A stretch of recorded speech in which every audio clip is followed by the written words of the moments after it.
Karena kemarin mungkin ada dosa yang belum sempat diselesaikan, salah pada kawan yang belum minta maaf, utang yang belum dilunasi. Allah kasih kesempatan lagi sekarang untuk hidup. Kalau sudah diberi kesempatan masih berbuat salah juga, dengan cara apa lagi mesti diberi kesempatan? Karena itu kita bersyukur saat mulai bangun. Alhamdulillahilladzi ahyana. Ya Allah, saya syukuri segala nikmat ini. Engkau hidupkan kembali saya setelah Engkau wafatkan sementara. Berjanji kita, ba'dama amatana wa ilaihin nusyur. Kalimatnya pakai nusyur. Nusyur itu artinya beraktivitas, bersiap-siap untuk kembali pulang. Kembali pulang, terhimpun kembali kepada Allah. Artinya kita berkomitmen ketika mengatakan doa itu, seakan-akan mengatakan, ya Allah, terima kasih diberi kesempatan lagi hidup. Saya akan perbaiki kualitas kehidupan saya hari ini, berbeda dengan yang kemarin. Kalau yang kemarin sholat fardu saya, para ayah, baru sekali berjamaah di masjid, hari ini 5 kali saya tunaikan di masjid. Kalau kemarin belum sempat dengan sunnahnya, sekarang saya kerjakan sunnahnya. Kemarin belum tahajud, sekarang saya akan tahajud. Itu janji kita. Wa ilaihin nusyur. Mudah-mudahan kalau hari ini diwafatkan, kembali kepada Allah dalam keadaan yang lebih baik dibandingkan dengan hari kemarin. Jadi ketika antum membaca doa itu sudah ada komitmen. Artinya kalau orang bangun tidur baca doa ini, tapi ternyata lisannya menyakiti orang lain, bohongnya muncul kembali, pekerjaan yang buruknya hadir lagi, itu artinya belum komitmen dengan apa yang dia ucapkan. Yang seperti ini masuk pada golongan orang-orang yang belum mensyukuri nikmat kehidupan yang Allah berikan. Bertakwalah kepada Allah dengan apa yang telah kita ucapkan. Kemudian yang terakhir, kalau saya sudah siap dengan komitmen itu, apa yang harus dilakukan? Diberikan tuntunan di 10 ayat terakhir di surah Ali Imran. 10 ayat terakhir di surah Ali Imran. Sudah hafal insyaallah? Alhamdulillah. Baik ya. InsyaAllah ada yang siap, ada yang senyum, ada yang tertawa. Ini artinya indikasi yang beraneka ragam, insyaAllah. Baik. Dalilnya tentunya yang lebih lengkap ada di Abu Dawud nomor hadis 1367. Ini dari Ibnu Abbas. Kalau ini sudah dilakukan selesai, kemudian kita bangkit, lalu amalan selanjutnya mencuci kedua telapak tangan kita, kemudian bersiwak atau menggosok gigi, kemudian berwudu, menyempurnakan wudu, bersiap menunaikan tahajud. Ingat, yang ikut kajian sunnah Nabi ini artinya orang-orang yang sudah berkomitmen memperbaiki keadaan diri. Artinya dengan kata lain, sudah siap mengikuti segala yang Nabi tunjukkan sesuai dengan kadar kemampuannya. Kalau dalam materi ini ada materi tahajud, artinya sudah punya rencana, besok saya mesti tahajud. Begini sifat Nabi tahajudnya. Ya. Kemudian bangun, cuci kedua telapak tangannya, kemudian menggosok gigi, berwudu dengan sempurna. Bagi yang melakukan hubungan suami istri, bermandi janabah dulu, kemudian sebelum menghadap Allah dalam tahajudnya. Hadisnya telah saya terangkan. Baik, kemudian apa keutamaan salat tahajud? Ini juga sudah dibahas ya. Jadi kalau bisa bangunnya itu bukan bangunnya saat fajar. Yang bangun saat dipanggil salat fajar itu yang belum ikut kajian sunnah Nabi ya. Yang belum ikut kajian sunnah Nabi itu dibangun saat dipanggil saat fajar. Misal azannya subuh 4.25. Yang belum ikut kajian sunnah Nabawi 4.25 dipanggil, saat itu dia bangun. Yang ikut kajian sunnah Nabi sebelum dipanggil sudah bangun ya. Karena ada ketentuan tahajud, ada praktek yang harus kita lakukan. Subhanallah. Nah, yang belum ikut taklim sama sekali dipanggil 4.25, datang jam 5:24. Nah, itu barangkali mesti diperbaiki ya. Nah, keutamaannya sudah. Apa motivasinya supaya mau bangun tahajud? Ini sudah kita uraikan. Ada keutamaan-keutamaan besar yang bisa kita dapatkan. Allah menjamin misalnya memudahkan pekerjaannya, kemudian membimbing apa yang dikerjakan, membebaskan dari segala kesulitan, dan membantu dia saat dia berada dalam kesulitan tanpa perantara, dan yang lain-lain sebagainya. Sifat tahajud Nabi ini sudah pernah kita bahas. Jadi antum kalau mau tahajud, bagaimana cara Nabi tahajud? Ini sudah saya uraikan ya. Bagus dan panjang bacaannya, silahkan pilih sesuai dengan kemampuan. Kadang Nabi menunaikan 11, kadang Nabi menunaikan 13, tapi semua dilakukan dengan penuh kekhusyuan. Kadang dilakukan pertengahan malam, kadang di akhir-akhir malam. Kalau awal malam, rumusnya antum bangun, sholat kemudian istirahat dulu, dan bangun lagi bersiap-siap untuk fajar. Kalau rumusnya di sepertiga malam, maka tidak ada jeda untuk tiduran lagi ya. Itu barangkali untuk mengingatkan. Nah, pertemuan yang lalu kita sudah sampai pada bahasan mengenai sunnah pasca tahajud. Di pertemuan lalu sudah kita bahas bagian yang kedua ya. Yang pertama memperbanyak istighfar, ini sudah kita bahas. Yang kedua kita sampai atau selesai di memperbanyak doa. Jadi kalau sudah tahajud sambil menunggu fajar, apa yang dilakukan? Satu, sifat pengikut Nabi itu yang ikut dengan sunnahnya, yang pertama memperbanyak istighfar kepada Allah Subhanahu wa taala. Dalilnya sudah pernah saya sampaikan, bahkan keutamaannya. Dijamin di surah ke-51 ayat 15 sampai dengan 23. Tepat di ayat ke-18-nya Allah sampaikan, wabil asharihum yastaghfirun. Ada orang-orang yang sesaat menjelang fajar setelah tahajudnya dia perbanyak istighfar kepada Allah Subhanahu wa taala. Orang ini akan ditempatkan oleh Allah di taman surga, bukan surga biasa, di taman surga. Innal muttaqina fi jannatin wa uyun. Sungguh orang-orang yang bertakwa sebagiannya ada yang punya tempat tinggal di surga di tamannya. Akhidhina ma atahum rabbuhum. Keutamaan taman surga itu kalau butuh apa-apa Allah yang langsung berikan tanpa perantara. Jadi kalau surga yang lainnya, misal ingin minum, itu datang pelayan surga. Namanya wildanun muhalladun bi akwabi wa abarika wa ka'sim min ma'in. Anda ingin minum dibawakan yang gelasnya saja terbuat dari kilauan mutiara dan emas yang belum pernah kita lihat, belum pernah kita dengar dan belum pernah terlintas dalam pikiran kita. Itu surga biasa. Taman surga tidak. Anda butuh apapun Allah yang langsung memberikan tanpa perantara. Kun fayakun. Akhidhina ma atahum rabbuhum innahum kanu qabla dzalika muhsinin. Mereka itu orang-orang baik saat di dunia. Apa amalannya? Kanu qalilan minal laili ma yahja'un. Satu, sedikit tidurnya, banyak tahajudnya.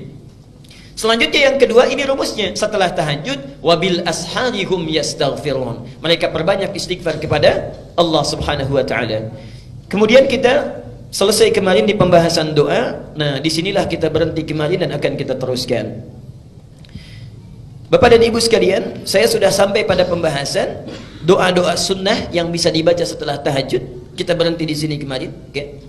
Dan pembahasan kali ini kita akan teruskan. Kalau Nabi memberikan petunjuk supaya berdoa di akhir-akhir malam menjelang fajar, kita bertanya, bagaimana cara berdoanya? Apa yang mesti diminta? Dan apakah doa saya dikabulkan segera atau tidak? Karena kadang-kadang ada yang berdoa dengan khusyuk bahkan menangis, tapi subhanallah barangkali dalam pandangan Allah Subhanahu wa taala doanya tidak layak untuk dikabulkan. Doanya tidak layak untuk dikabulkan. Karena itu kita akan teruskan materi berdoa setelah tahajud ini dengan berlanjut pada topik prinsip atau adab-adab dalam berdoa. Ya, adab dalam berdoa. Silakan dicatat dulu dalilnya kalau yang ingin mencatat. Kalau yang ingin soft copy-nya nanti di akhir ta'lim bisa diambil. Ini dalilnya. Okay. Bapak dan Ibu sekalian, kita mulai dulu inti uraiannya. Kita mulai dengan pengantar dulu prinsip doa. Al-Baqarah 186, Al-Mu'min atau Ghafir surah ke-40 ayat 60. Gak apa-apa, nanti saya putar kembali Bu ya, supaya lebih kejelasan. Saya akan tuliskan.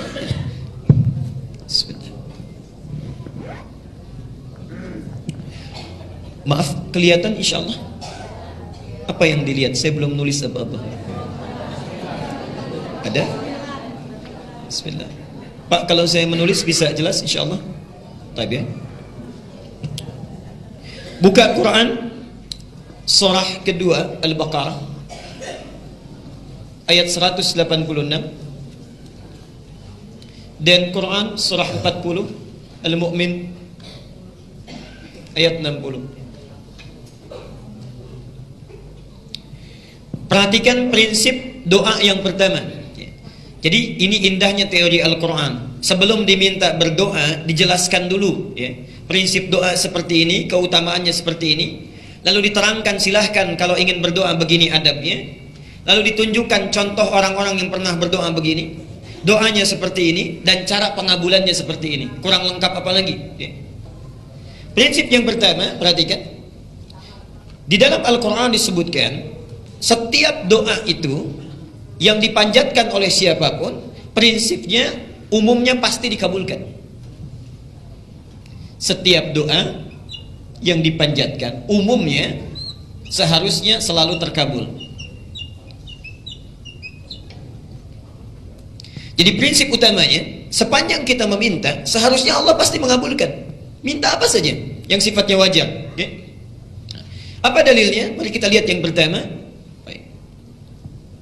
1 Al-Baqarah ayat 186. Saya coba tuliskan untuk memberikan penjelasan. Kita hafal ayatnya insyaallah. Wa idza sa'alaka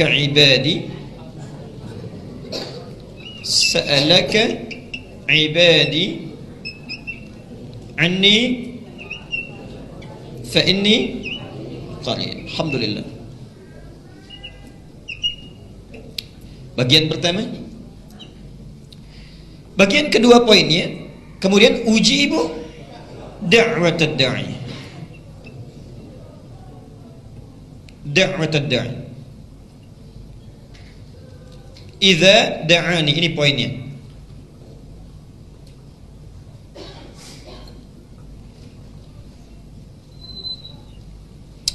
Perhatikan sebentarnya, lalu kita bandingkan dengan di Al-Mu'min atau Ghafir ayat ke-60. Di sini menggunakan kata ujibu, di surat Ghafir menggunakan, perhatikan. Wa qala rabbukum ud'uni astajib lakum. Astajib.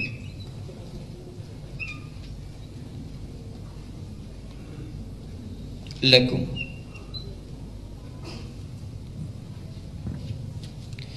Lihat sini perbedaannya, saya tafsirkan pelan-pelan bagaimana indahnya Allah menguraikan kecenderungan manusia dan jawaban dari doa.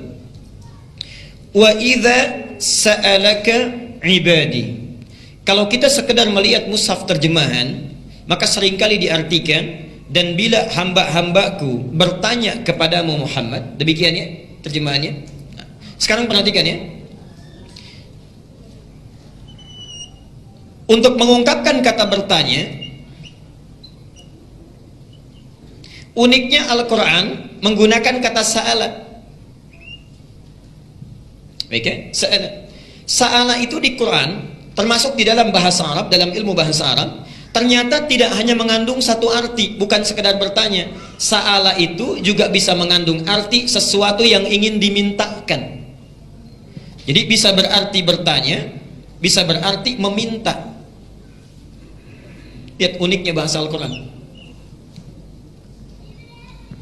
Ya akhi, mungkin as'al minka at-ta'am. Akhi, saudaraku, boleh enggak saya minta sedikit makanan? Mungkin as'al minka at-ta'am. Sa'ala. Perhatikan, ketika Allah menyebutkan kita yang mencari-cari Allah, lembut sekali isyaratnya. Ya Muhammad, jika ada hambaku bertanya kepadamu, ingin mencari-cari aku, saya ingin tanya, umumnya manusia kalau cari-cari Allah mau apa? Ada maunya. Kalau sedang tidak butuh, lupa. Tapi kalau sedang perlu sesuatu, pasti dicari itu. Tahajudnya rajin, puasanya rajin, mencoba mencari, mencoba menemukan Allah. Ya? Karena itu katanya menggunakan sa'ala. Dan hebatnya, biasanya,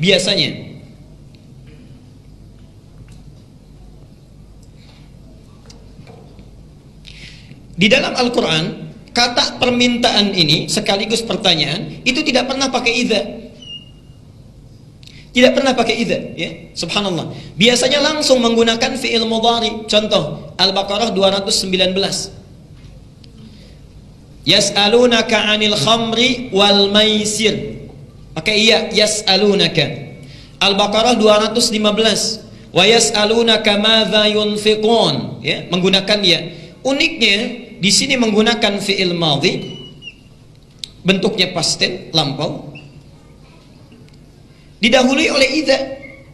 Kalau idza bertemu dengan fi'il madhi, kata yang menunjuk lampau, ini artinya peristiwa ini pernah terjadi di masa lampau dan akan terjadi di masa yang akan datang.